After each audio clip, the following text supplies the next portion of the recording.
존경하고 사랑하는 우리 구독자 여러분 반갑습니다. 여러분의 멘탈 전도사 천만입니다.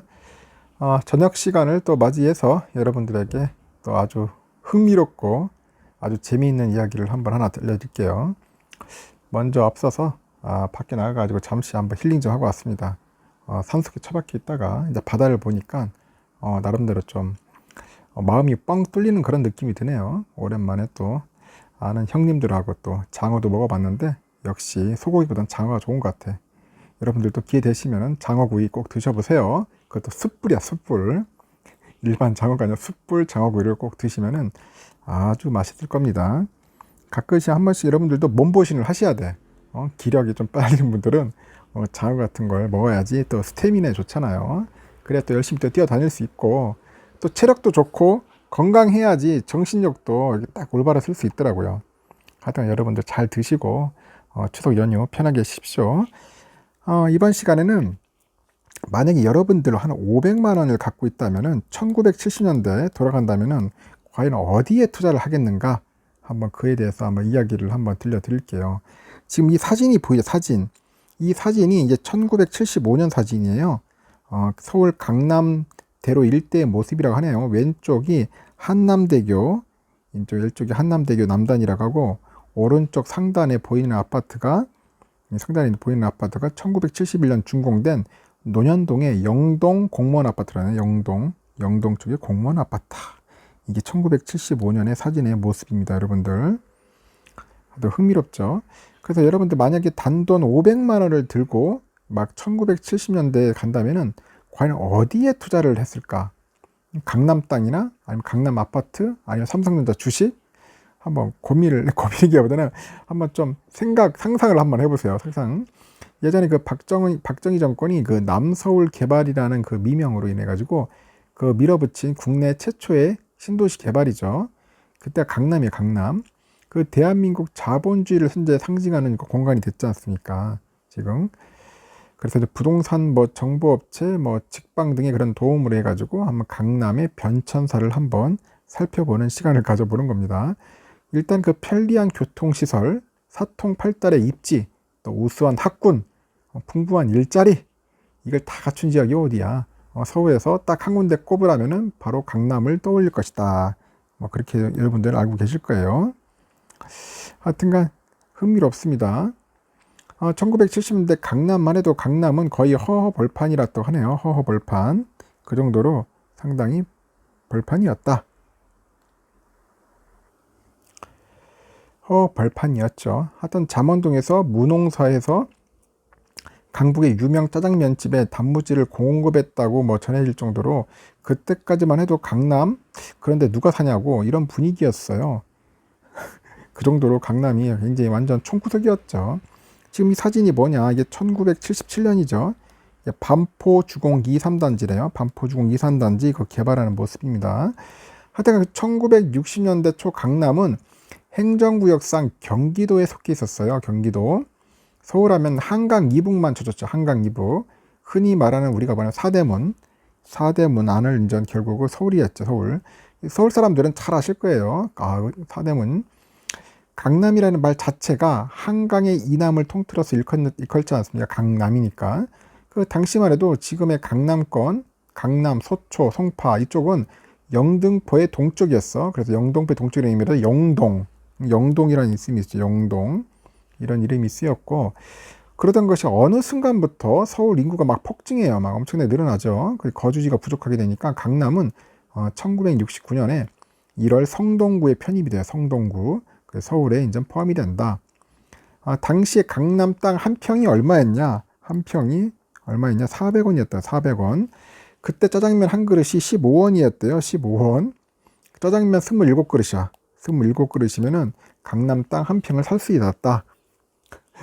짜장면 27그릇이면은 물가가 다르니 단순 비교는 약간 어렵다 하더라도 현재 짜장면 가격이 7,000원이니까 한 19만 원 정도 되겠네. 19만 원 안 되는 돈으로 강남 땅 한 평을 질 수 있는 것이었죠. 참 신기합니다. 그 당시 돌아가면은 일단은 이 사진은 그 영동의 그 공무원 아파트라네요. 공무원들이 쓰고 있는 공무원 아파트랍니다. 영동 공무원 아파트. 하여튼 강남 벌판에 그 처음으로 들어선 아파트가 논현동의 영동 공무원 아파트였다고 합니다. 이때가 1971년 4월에 착공을 해요. 그해 12월에 초스피드로 이제 완공을 합니다. 초스피드로 막 완공을 해요. 그때 5층 아파트 12개 동 360세대 규모라네요. 360세대. 그래도 그 당시 때 아파트면 최고였지 뭐. 하여튼 서울시가 무주택자 공무원들에게 분양했는데 이때 12평, 15평 이렇게 2평형이었대요. 12평, 15평. 방 하나에 이제 5, 6식구가 모여 살던 시절이죠. 그 15평은 초대형 아파트였어, 그때. 초대형. 15평이 초대형 아파트라는 그런 이미, 그런 말이 불린 거죠. 분양가도 낮았어요. 낮아서 입주 수요도 많았고, 그런데도 입주민들이 머지않아서 강북으로 줄 컴백을 하는 거죠. 강남이나 안 살려고 하고 다 강북으로 하려죠. 왜냐면 주변에 인프라가 그야말로 아무것도 없었어. 시장, 뭐 학교, 병원 이런 게 없으니까. 뭐 결국 두 손 두 발 다 들고 나갔다고 이제 전해지고 있네요. 보니까. 그리고 이 사진이 보면은 흥미로운 게 이게 1975년이네요. 이때 잠시라고 송파 일대래요. 송파. 서울 사람들 한번 잘 보세요. 이게 잠시 송파 일대랍니다. 실제 강남은 사람 살 데가 못 된다고 여겨지던 곳이었다고 합니다. 그 지대가 낮아가지고 홍수가 났다 하면은 결국 상습 침수 구역이고요. 단적으로 남편 없이는 살아도 장아 없이는 못 산다. 이런 말까지 나왔답니다. 이 실패 케이스를 보고 서울시와 정부가 이런 방식으로는 강북의 밀집 인구를 분산할 수 없겠다고 판단을 한 거죠. 그래서 이제 박정희 정부가 1972년에 내놓은 카드가 영동지구 주택 건립계획입니다. 그 지금의 압구정, 학동, 청담동, 논현동 그런 일대다 대규모 아파트 개발 계획을 세워요. 그래서 본격적인 강남 원주민이 등장할 토대가 마련되는 거죠. 그럼에도 인프라 부족으로 수요자들의 반응은 냉담하고 강북 주민들이 이제 강남 이사를 결심하게 만든 소식은 아이러니하게도 이제 해외에서 나옵니다. 해외에서 그 남베트남 수도 이게 사이공의 함락 뉴스, 남베트남 예전에 베트남 전쟁 때 사이공이 함락되지 않습니까? 일단 휴전선으로부터 강북 도심까지는 대략 한 40km 정도 돼요. 그러다 보니까 그 흉흉한 그 남북 대치 상황에서 강남이 더 안전하다 그런 인식이 이제 퍼지게 되는 겁니다. 여기서 또 드는 그 합리적 의문 하나가 있는데 이때 강남 대규모 개발 계획을 진행하는 돈은 어디서 나왔는가? 그 박연미 경제평론가라는 사람이 있는데 이분이 말하는 거니까 없던 땅을 조성해서 아파트를 지었기에 남는 수익이 있었다고 하네요. 그래서 지금 압구정 현대아파트 자리는 원래 한강이었다고 하네요. 한강. 그래서 거기에 막 물을 메우고 땅 파기하고 해서 이제 아파트를 올렸다고 합니다. 그래서 없는 땅을 만들어 가지고 정부가 팍팍 대출해주는 돈을 받아서 아파트를 또 짓고 이것을 또 후분양 팔았으니까 결국 현대건설사로서는 앉아서 떼돈 버는 사업이었다. 뭐 그런 이야기가 있어요. 그래서 점점 이제 서울 유입 인구가 늘어납니다. 그래서 1975년이 되면은 이제 성동구, 영등포구에서 떨어져 나간 지금의 이제 강남구가 탄생하는 거죠. 강남구 탄생하게 되는 거다. 이게 이제 1977년 사진인데 이게 반포주공 1단지. 반포주공의 1단지의 모습이랍니다. 1단지 전경. 일단 그 기세를 몰아가지고 현재 건설부죠. 건설부 옛날에 지금 국토교통부인데 건설부가 1976년 11개 아파트 지구를 지정을 하는데 이때 아파트 지구로 고시되면은 해당 지역에는 아파트하고 부속 상가만 지을 수 있다고 하네요. 그래서 11개 아파트 지구 중에 그 6개가 강남에 있었답니다. 그 사실상 강남 아파트 단지 조성 프로젝트였겠죠. 그렇다면 강남은 언제부터 이렇게 핫했을까? 사대문 사람들은 가고 싶어 하지 않았다던 그 강남을 지금의 뭐 서울 중심으로 만든 이유가 또 무엇일까 하는 생각이 또 한번 갖게 됩니다. 이때가 이제 1978년 사진이에요. 이 강남 종합버스터미널 일대 공사네요. 강남 종합버스터미널 공사하는 모습입니다. 하여튼 우선은 그 강북에 난립해 있던 그 고속버스 정류장을 하나로 모아가지고 이때 1976년에 강남 고속버스터미널을 조성을 해요. 이때 유흥업소의 강남 이전도 빼놓을 수 없고 1970년대 강북 도심에 있던 유흥업소들이 이제 신규 허가를 내주지 않아요. 대신 경부고속도로를 만들려고 했던 그 부지 일부를 유흥업소 희망자들에게 매각을 해요. 그래서 7, 80년대 이제 신사동을 중심으로 해서 압구정동 일대까지 유흥업소가 이제 확산되게 된다고 합니다. 그리고 또 명문고의 강남 이전이 이제 강남 발전에 이제 또 가속 페달을 밟고 70년대 초에 서울 명문의 공립고가 어디 있었냐? 뭐 경기, 서울, 뭐 경복, 용산, 경동고 이런 게 있어요. 경기고, 서울고, 경복고, 용산고, 경동고 이 명문고죠. 사립고는 양정, 배재고, 희문고, 보성고, 중앙고 이 정도 되고 죄다 뭐 강북 그것도 청와대 인근에 몰려 있어요. 본고에. 그래서 뭐 4.19 혁명, 6.3 학생혁명이 그 여운이 완전히 가시지 않는 그런 시대적인 배경이나 같은 시기가 되풀이되지 말라는 법이 없었죠. 그래서 독재 정권의 복합적인 불안감이 명문고를 강남으로 떠민 배경이 된다. 뭐 그렇게 이야기를 하고 있고요. 이때 비슷한 그 시기에 서울시는 이제 교육의 그 평등성 실현이라는 이름 아래서 이제 고교 평준화 정책 도입합니다. 교구 평준화.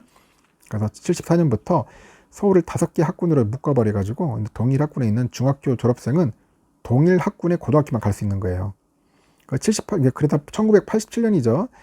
이때 이제 서울의 인구가 이제 팽창해서 학군이 이제 종전이 5개에서 이제 몇 개로 늘냐? 9개로 늘어나네요. 9개.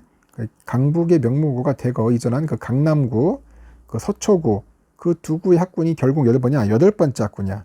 그래서 결국 그 유명한 8학군이 생겨요. 8학군. 강남 8학군이 생기는 겁니다. 강남구, 서초구. 오로지 도심 인구 분산을 목적으로 했던 그 고교 이전은 이제 평준화 정책을 만나가지고 교육 특구 탄생이라는 예상치 못한 또 결과가 나오는 거죠. 그래도 또 거센 반발 끝에 밀어붙인 그 명문고의 강남 이전이 현재 또 강남 아파트 값을 떠받치는 가장 강력한 또 부력이 되는 겁니다. 부력이 되는 거예요. 이게 이제 2019년 모습이네요. 서울 서초구 반포주공 1단지네요. 벌써 시간이 이렇게 흘러갑니다. 일단 그 처음 했던 얘기로 돌아가면 아까 말한 것처럼 1974년 서울 서초동의 반포주공 아파트 분양가가 얼마였냐? 아까 말한 것처럼 500만 원이었어. 500만 원. 그럼 지금은 얼마냐? 재건축이 진행 중이라 향후 가격이 더 오를 건데요. 지난 6월 실거래가 기준으로 하면 26억이야. 26억. 그러니까 500만 원짜리가 현재 26억. 얼마냐? 520배. 520배로 이제 성장한 겁니다. 74년도. 그러면 예를 들어서 이제 75년에 이제 삼성전자 주식을 75년에 첫 상장된 삼성전자 주로 500만 원치 샀다. 그럼 지금쯤 평가액이 얼마일까요? 또 같은 금액으로 강남 땅 구입했다면 지금 얼마가 됐을까? 한번 잘 판단해 보시죠. 일단은 74년에 500만 원이 26억 원. 그럼 삼성전자 75년에 500만 원 샀으면은 지금 얼마인지 한번 잘 생각해 보면 여러분들 대충 답이 나올 겁니다. 삼성전자 엄청나게 올랐겠죠. 수백 배 올랐을 겁니다. 이렇듯 여러분들 장기 투자를 하면은 뭐 돈이 되는 겁니다. 근데 말이 쉽지 뭐 30년씩 40년씩 갖고 있는 사람은 거의 드물지는 않을 거예요. 집은 여러분들 이렇게 살아도 괜찮겠지만은 삼성전자는 그렇지 않을 것 같아요. 그래서 여러분들 제가 볼 때 그냥 장기적으로 묻어놓고 나중에 뭐 죽을 때까지 갖고 있다가 뭐 자기 자손들한테 말 그대로 이제 뭐 증여도 해도 되고 기부도 해도 되고 되니까 갖고 계세요. 갖고 있다가 배당도 받고 나중에 뭐 다 써버려도 되고 그때 가서 아까 말한 것처럼 기부해도 되니까 여러분들 삼성전자는 꼭 갖고 있으면 좋겠다 하는 생각이 드는 겁니다. 이렇게 강남 아파트 값도 오르는데 뭐 삼성전자도 오르지 않으리라는 법은 없지 않습니까? 그래서 이 관련된 이야기를 한번 여러분들께 전달해 드린 겁니다. 뭐 재밌게 한번 들어보시고 여러분들 삼성전자에 대한 사랑 영원하게 변치 않았으면 좋겠습니다. 저녁 맛있게 드십시오.